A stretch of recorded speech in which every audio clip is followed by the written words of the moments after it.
You didn't disappear. You were erased. Quietly.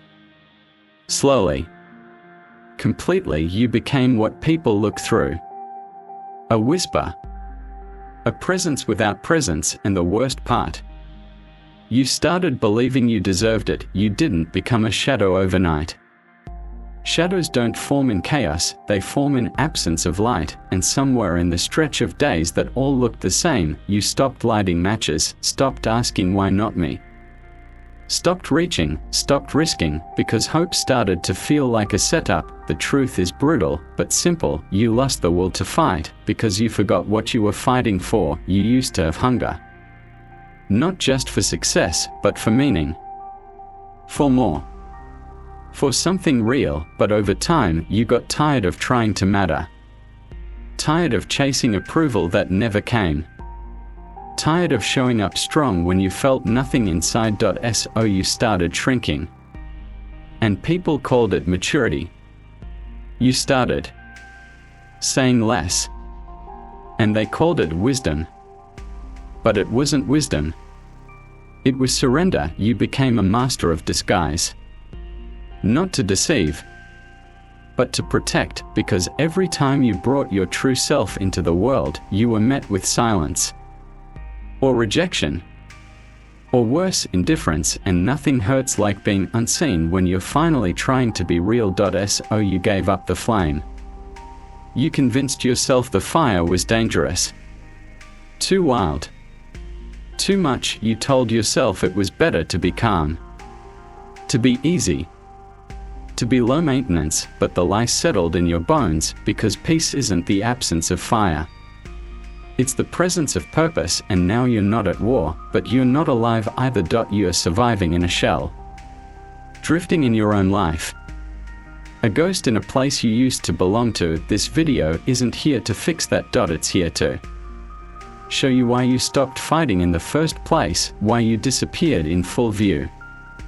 Why the fire left, and what it would take to make it come back. You didn't fall. You drifted. And that's why no one noticed. People understand collapse. They gather when there's blood, when there's fire. But when you fade quietly, there's no alarm. No witness. No rescue. The truth is, you've been disappearing for years. It started with small compromises. You said yes when you wanted to say no. You showed up when you were already running on empty. You smiled when your chest was burning, and they clapped. They thanked you. They said, "You're so strong." But no one ever asked what it cost to be so easy to love. You abandoned yourself, just to belong to a world that never made room for your truth. You lost your fight not because you were weak, but because you were tired of fighting alone, and when you stopped, no one came looking.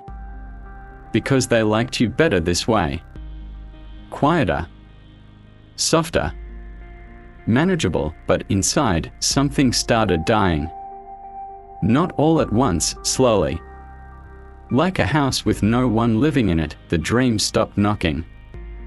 The fire stopped asking to be fed, and still you functioned. That's the haunting part.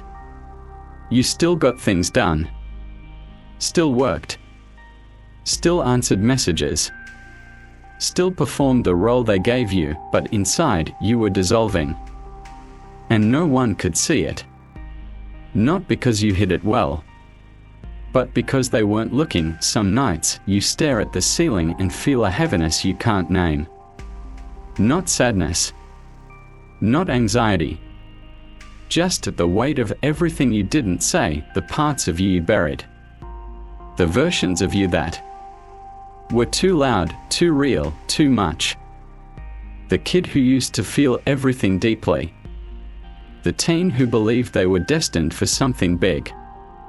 The adult who still whispers, "This isn't who I was supposed to become," but the world doesn't pause for lost identity. It rewards masks. And so you kept wearing yours, until you couldn't remember what your face even looked like underneath it. You're not lazy. You're disconnected. You're not cold. You're guarded. You're not lost. You're unclaimed, you haven't failed. You've just been missing from your own life, and somewhere deep down, you still remember the flame, you still remember what it felt like to want something so much it scared you. You still remember the version of you that laughed without shrinking, spoke without checking the room first, cried without apologizing. That version of you still exists. But it's buried under layers of silence. Silence you learned to survive in. They told you it's noble to be selfless. But they never warned you what happens when you become too small to recognize, because selflessness without boundaries isn't virtue, it's self-erasure. You started calling survival peace. You started calling stillness balance. But if you're honest, you've just been afraid to feel again, because feeling means caring. And caring means hoping. And hope is dangerous when you've been let down this many times. So you stopped reaching, stopped wanting, stopped burning. You told yourself it's safer here, in the shadow, where nothing can touch you, where disappointment can't find you, but nothing beautiful can find you either.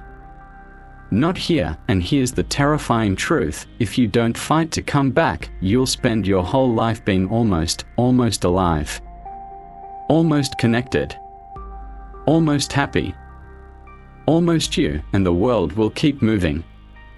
And you'll keep disappearing. Until one day, you don't even leave a shadow behind, because even shadows need light, and without fire, you don't cast one dot. But maybe, just maybe, you're not gone. You're dormant. Maybe the fire isn't dead. It's just waiting for oxygen. Waiting for you to remember that being quiet isn't the same as being safe, that shrinking isn't the same as healing, that numbing isn't the same as peace. You were never meant to be invisible. You were never meant to play small in your own life.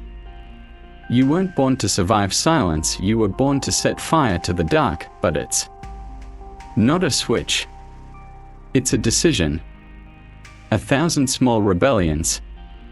A whisper that turns into a growl. A spark that becomes a scream. You don't need to be fearless. You just need to care again.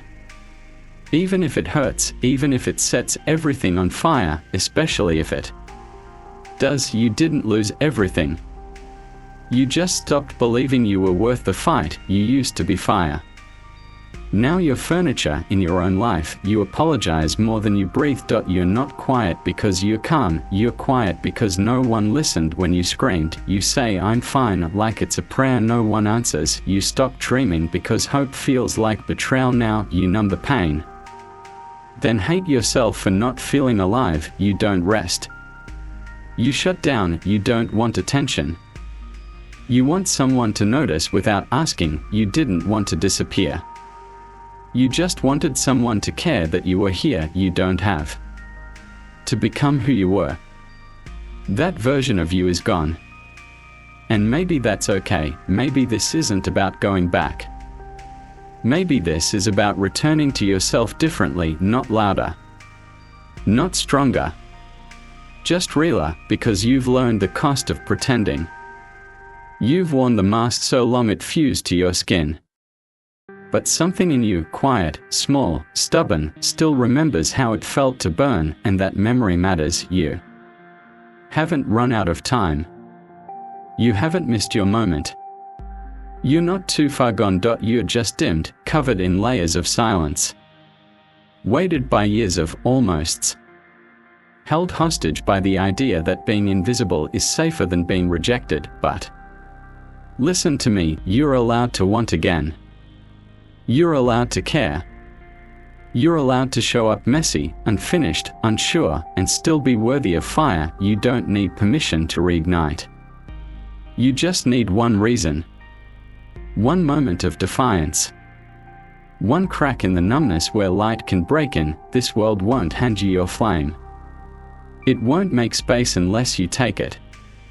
It won't wait until you're ready, but it will respond when you show up real, even if your voice shakes. Even if your hands tremble. Even if the only thing you can say is, I want to feel alive again. That's where the fire begins. not in certainty, but in the choice to try and know not everyone will understand. Not everyone will stay, but the ones who do will finally see you, not the shadow, not the echo, not the easy version, you, not because you lit the whole world, but because you lit yourself. And that was enough to start again. If this found you in the silence, light something. A thought, a note, a message. Leave a trace, so the next person, fading, knows they are not alone in the dark. We are all sparks, waiting to remember we were never meant to stay quiet.